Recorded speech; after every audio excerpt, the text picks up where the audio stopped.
তোমার নিমন্ত্রণ আমন্ত্রণ কি করতে হবে?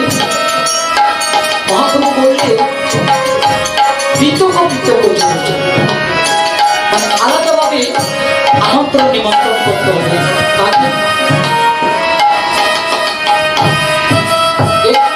পরিবারে যদি বাবা যদি গায়ক থাকে, পুত্র যদি বাদক থাকে, তাহলে গায়ক বাদককে আলাদা আলাদা ভাবে আমন্ত্রণ।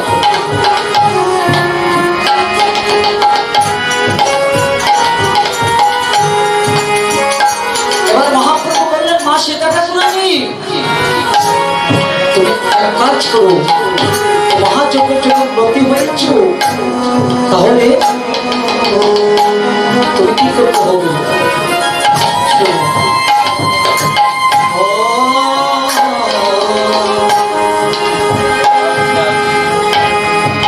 তুমি এক কাজ করো মা সীতা ঠাকুরানী,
এত বলি গৌররা আত্মা শ্রদ্ধা করে বৈষ্ণবের করুন। আর কি করলেন মহাপ্রভু করলেন বৈষ্ণবকে আমন্ত্রণ করুন। আর এই অধিবাসে কি করছে বরণ করছে বহুল কর্তাল লইয়া বহুল চন্দন দিয়া পূর্ণবট করো সংস্থান আরো কোনো করো কলা তাহে করো মালা কীর্তন মন্ডল করতে মানলে চন্দন গুয়া গীত মধু নদী দিয়া করল মন্ডল সন্তান।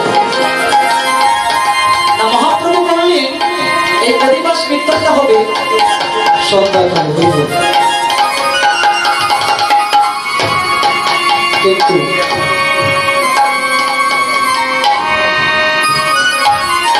এই মহাপ্রভুর বিধান আমরা জোর করবো যে অনেকজন ক্ষমা করবেন কথাটা মহাপ্রভু বললেন খুব মঙ্গল সন্ধ্যাকালে, কিন্তু আমার মহাপ্রভু আর অমান্য করে অনেক কালে অধিবাস কীর্তন শুরু হল 12টার সময়।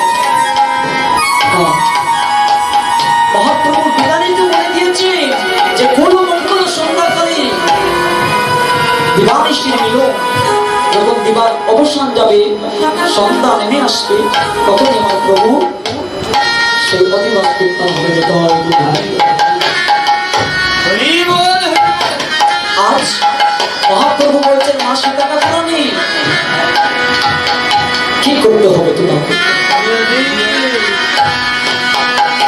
তুমি নানা দ্রব্য আয়োজন করতে হবে।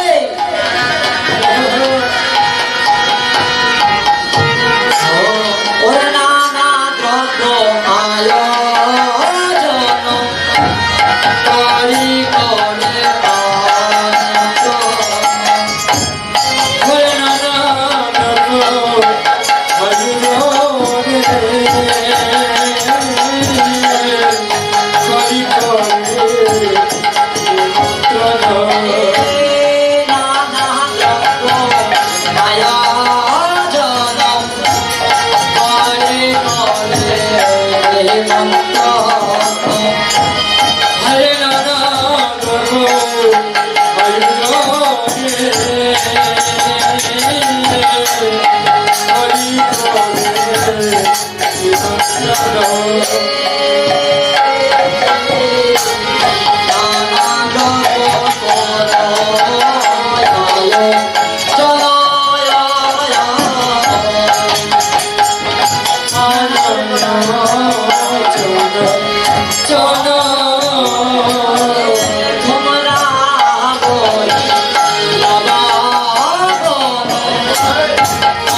করুণাময় বৃন্দাবন।